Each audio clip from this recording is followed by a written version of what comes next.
Hey everyone, it's Marianne from the New York City Organization of Public Service Retirees. So clearly there's a lot going on, right? It seems as if the city council has lost its cotton picking mind.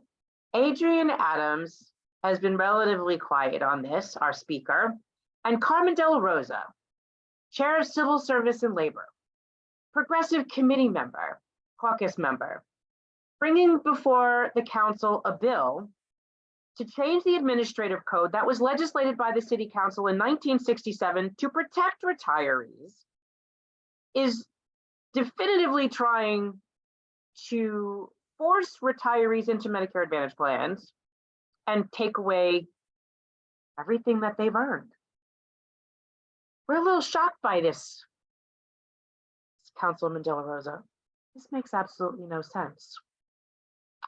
So tonight, Chair DeLaRosa, Speaker Adrienne Adams puts out a joint statement. And mind you, this is after our team met with them today, both offices, with their staff members as well as one of their, actually with their attorney, because the Speaker Adams didn't come to the call. So it's their statement says, given the administration of the Municipal Labor Committee, given that the administration and the Municipal Labor Committee are moving forward to implement the Medicare Advantage in alignment with the court and arbitrator's decision. Full stop right there, guys. The judge didn't say implement Medicare Advantage, and neither did the arbitrator, which don't even get me started there. This is not a decision. This is not an award, and it is nothing to compel you to go ahead and make bad things happen.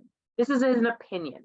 He is the neutral chair. He's supposed to be a neutral chair of the tripartite committee, of the Municipal Labor Committee,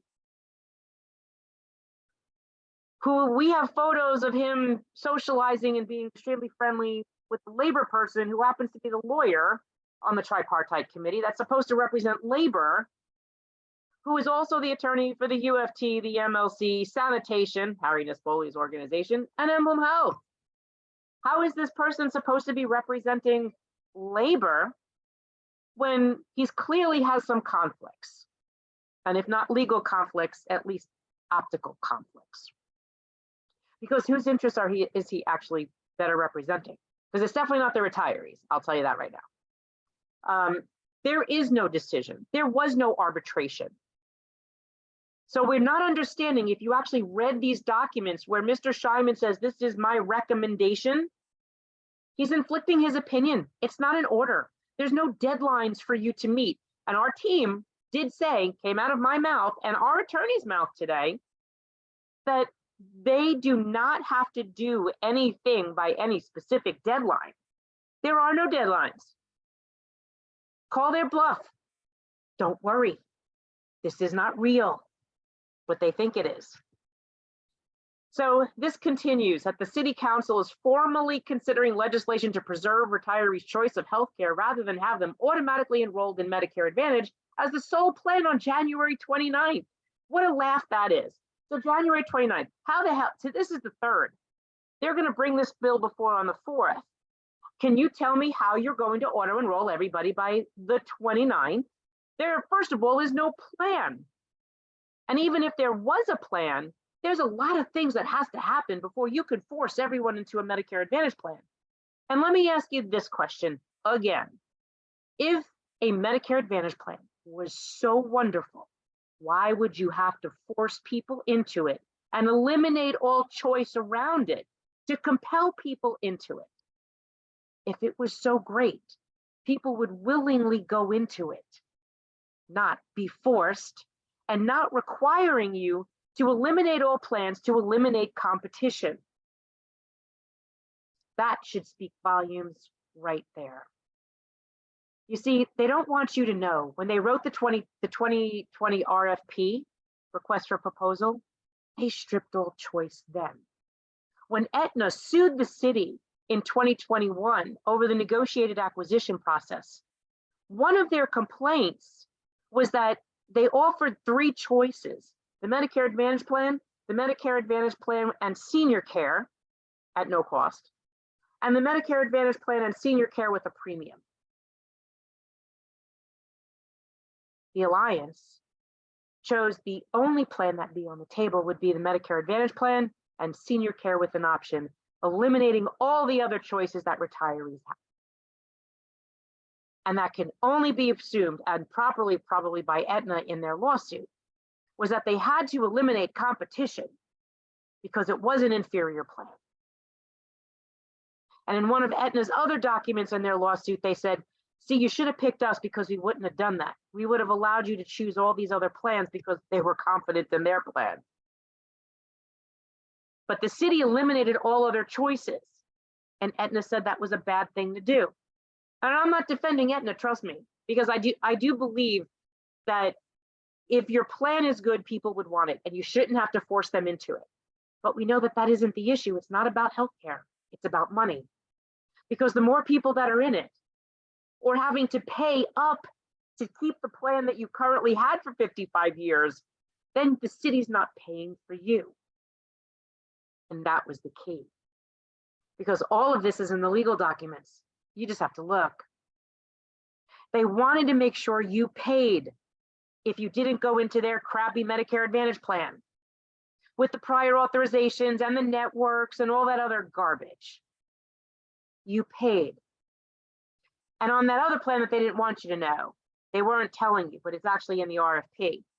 They were removing things like the $300 hospitalization, the ER copay for the 2021 round. But they told the vendor, put it back in 2022.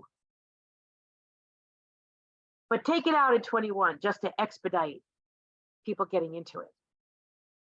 They're lying to you, City Council. They're lying to you. We have all the documents. We could show you. They were making it look attractive so you'd get into it. And once the year was over and you couldn't get out anymore, or your choices were limited and you'd have to pay, all of those costs were going up. You're going to remove a $300 cost just to get you into the plan as a bribe, and then what? Put it right back in the next year? And you didn't think red flags would go up a year later.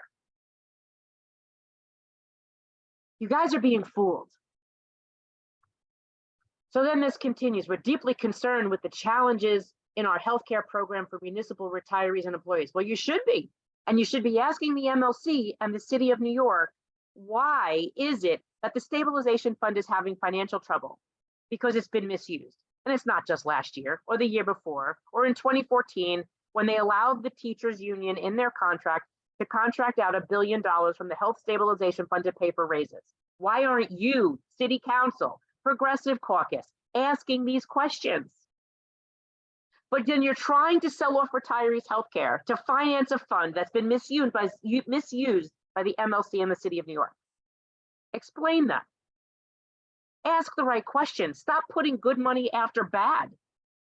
Find out why they're misusing the stabilization fund. What are all those things in the stabilization fund there for? Why can they go other places? There's so many options of things that you can fix rather than negotiating away a healthcare plan for a retired person that has no seat at your table, who doesn't vote on your union presidents and doesn't vote on your contracts. And in the proposed change that you want to make, you're allowing the MLC in the City of New York to choose a plan for me. Who's the MLC? I don't know, because we filed a FOIL and they denied it. They wouldn't tell us who is in the MLC. So we filed more FOILs. And what we found is that there is a weighted voting system in the MLC. That of the, 100 some odd unions, 2 unions have the highest vote. And together, they make 2/3 of vote, which is what's needed to pass a motion. UFT and DC37. Doesn't matter what the other unions want. And so you're putting our hands, 250,000 retirees, according to the City of New York, which is a bloated number, Medicare eligible, in the hands of 2 unions and a city labor representative. You cannot just force people into a plan because a piece of paper tells you to. Read the paper. Look at all of our documents. We spoke to you today, Ms. DeLaRosa, We spoke to Adrienne Adams' office today, spoke to her attorney, her representative. And we told you the facts of this case. We showed you documents, and yet you ignored us and you put out a joint statement like this. This continues that the city has to confront this dilemma of maximum extent possible with zone authority, must include blah, blah, blah, blah, blah. The city must include support for low-income retirees. So what, now you want to try to give us subsidies? And what about the rest of us? The ones that made commitments or have other plans in their lives that didn't set aside now to have to start paying for health insurance because we gave up stuff during our careers. This is still not computing to you. That we have retirees that retired in the 70s that make under $30,000 pensions. We have recent retirees that make under $35,000 pensions. And then now you put an added expense plus copays, which amounts to car payments to them, which is why we sued you again. Never going to learn.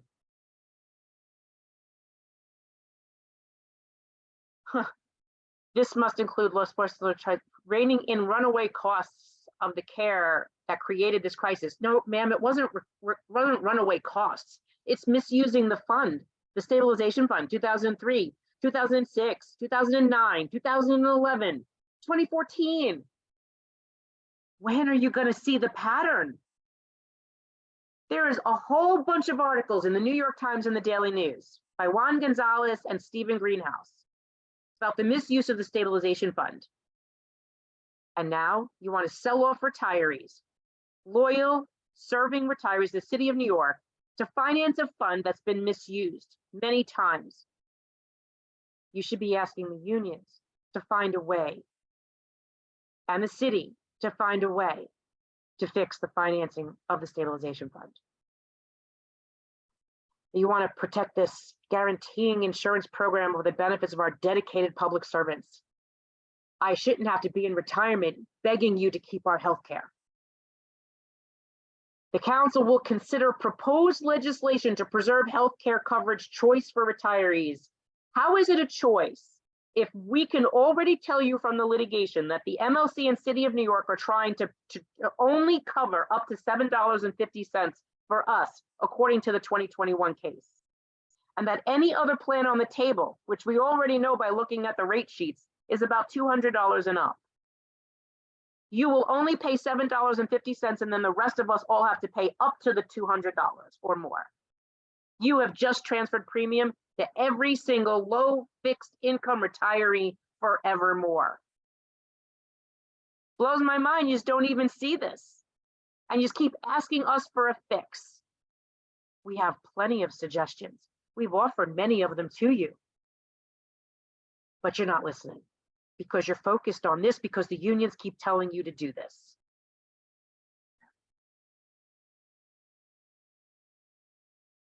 You're not interested in the solution. Neither is OMB. Neither is the mayor because he won't talk to anybody. Keeps telling us, talk to our people. Well, he's asking the city council to go ahead and change the administrative code to give us choice. The choice you are giving is you're compelling us into Medicare Advantage and you're taking away our ability to litigate this issue further.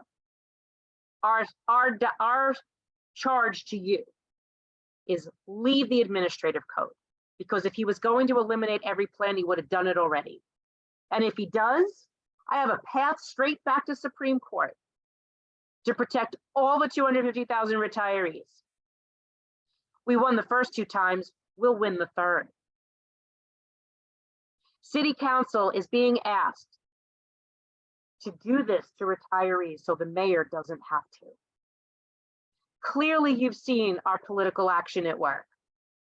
We never had to threaten you like the MLC did. We didn't have to threaten you like Henry Garrido or Michael Mogru did, that they wouldn't help you with your council fundraisers or support you or endorse you. We let you know we exist by your several hundred emails and phone calls a day, and that's not going to stop. Retirees earn their benefits and they should be protected. because you, the city council, is what we have to protect us. Our former unions are just that, former unions. We never wanted to say that out loud, because under the law, they're only allowed to negotiate for those with wages, hours, and work conditions, which we all know. So today we embark on a new campaign.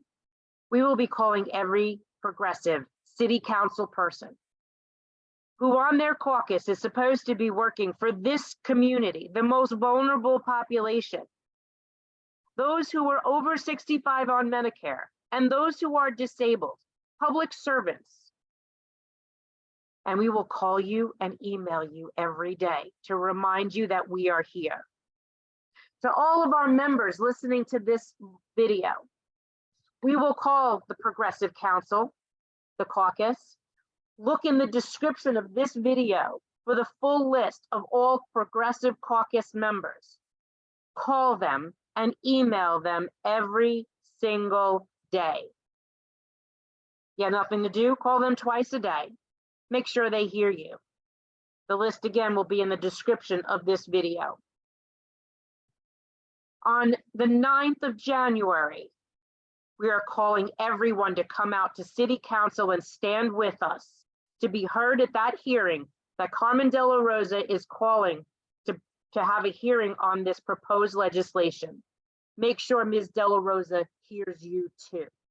If you live in the 5 boroughs and you choose to sign up to testify, make sure when you sit at that table and read your testimony, or you sign up for virtual testimony, you point out every single one of your council members and you let them know you're here and they're your representative. Also, we will be showing up again on another rally on the 19th. Follow our page. We have a Facebook page, our website, and social media at NYC Retirees or New York City Organization of Public Service Retirees on Facebook.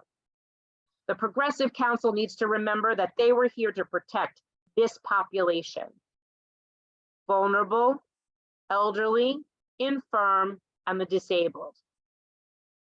If the unions want to negotiate away their future health care, let them do it. But you see, the one thing that you also are forgetting is that any change that you make today in this plan doesn't just affect us, it affects you. It affects you right now, and it affects your future, because you are putting your health care plan in the hands of 2 unions in the MLC and the City of New York.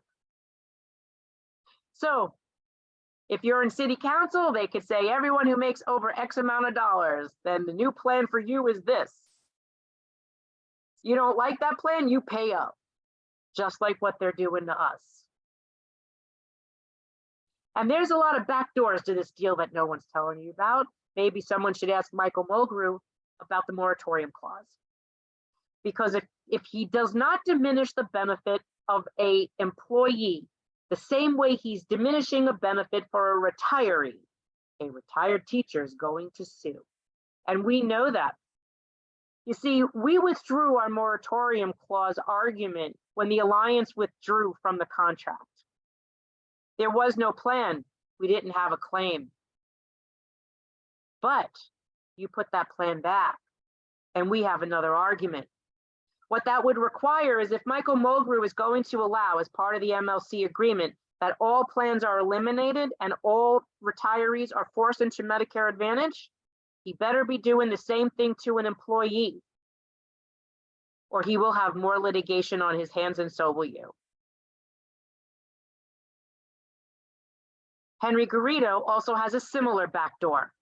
He has a standalone contract with DC37 MedTeam, which is a GHI plan. He doesn't have to put all his people in that plan. He could force as many roles. Well, he could force you in, I guess, if you wanted to, but his backdoor would be to have everyone join DC37 MedTeam. And then the rest of everybody else is screwed. The weighted vote in the MLC needs to change. More unions have to have a voice so that this is more equitable. There needs to be more transparency. Sunshine. So to wrap up this very long video, all retirees and employees who disagree with these proposed changes must call every progressive caucus member in the city council every single day. Show up on the 9th, meet us there at about 8:30 in the morning at City Hall, and on the 19th at about 11:30, 12 o'clock in the morning. We will see you both days.